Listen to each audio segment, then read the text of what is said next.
दिल्ली में आज NITI Aayog governing council की 8वीं बैठक हुई। पीएम मोदी और करीब 2 दर्जन राज्यों के मुख्यमंत्री ने बैठक में हिस्सा भी लिया।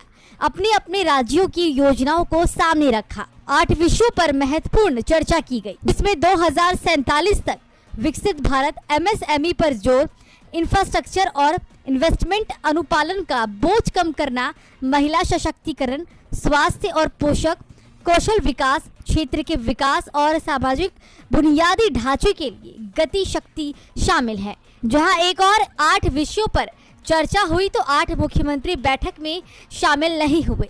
राजस्थान के सीएम अशोक गहलोत ने खराब स्वास्थ्य का हवाला दिया, जिस कारण से वो बैठक में नहीं आ पाए। तो ओडिशा के सीएम नवीन पटनायक ने पहले से निर्धारित कार्यक्रम में हिस्सा लेने की बात कहते हुए बैठक से किनारा कर लिया।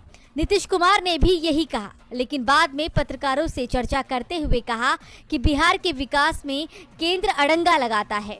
ऐसे में नीति आयोग की बैठक में क्यों जाएं? दिल्ली के सीएम अरविंद केजरीवाल दिल्ली पर केंद्र के अध्यादेश के विरोध में बैठक में नहीं आए, तो भगवंत मान ने भी केंद्र पर राज्य का विकास रोकने का आरोप लगा दिया। तेलंगाना के सीएम केसीआर ने कहा कि हैदराबाद में उनकी दिल्ली के सीएम के साथ मीटिंग थी, इसलिए वो बैठक में नहीं आए। तमिलनाडु के सीएम एमके स्टालिन विदेश दौरे पर होने के कारण नहीं आ सके। केरल के सीएम पी विजयन ने भी नीति आयोग की बैठक से दूरी बनाए रखी, लेकिन उन्होंने बैठक में शामिल नहीं होने का कोई कारण नहीं बताया।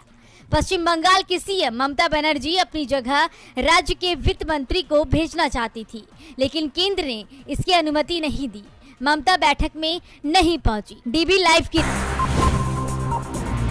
बयानों के कारण अक्सर चर्चा में रहने वाले उत्तर प्रदेश के पीलीभीत से बीजेपी सांसद वरुण गांधी एक बार फिर चर्चा में बने हुए हैं। वरुण गांधी ने इस बार पंडित जवाहरलाल नेहरू की जमकर तारीफ की है। अपने संसदीय क्षेत्र पीलीभीत पहुंचे सांसद वरुण गांधी ने स्प्रिंगडेल कॉलेज में आयोजित युवा उत्सव कार्यक्रम का उद्घाटन किया। कार्यक्रम के दौरान वरुण गांधी ने युवाओं को आगे बढ़ाने के कुछ मंत्र भी बताए और पूर्व प्रधानमंत्री पंडित जवाहरलाल नेहरू का जिक्र करते हुए वरुण गांधी ने कहा कि वो मेरे परनाना थे। उन्होंने अपने आलोचकों को स्पीकर तक बना दिया था। पंडित नेहरू के नाम से आपकी संस्था है। नेहरू ने सरदार हुकुम सिंह को जवाब देते हुए कहा था, देश में हर तरफ नेहरू के चर्चे हैं। ऐसे में देश के बड़े पदों पर ऐसे लोगों को होना चाहिए जो नेहरू की आलोचना करने में सक्षम हो। वहीं इस कार्यक्रम के दौरान सांसद वरुण गांधी ने अपनी अटल बिहारी वाजपेयी के साथ पहली मुलाकात का वाकया भी साझा किया। उन्होंने कहा कि जब मैं पहली बार अटल बिहारी से मिलने गया तो उन्होंने मुझसे पूछा कि आखिर आपकी नज़र में बड़ा आदमी कौन है। वरुण गांधी ने कहा कि मैंने अटल जी को जवाब दिया कि बड़ा आदमी वो है जिसके साथ कोई भी खुद को छोटा ना समझे। वरुण गांधी ने नेहरू से लेकर अटल बिहारी वाजपेयी तक का जिक्र किया, लेकिन केंद्र की मोदी सरकार और यूपी की योगी सरकार को लेकर कुछ नहीं कहा। साफ है कि वरुण गांधी नई राह तलाशने की कोशिश में जुटे हुए हैं।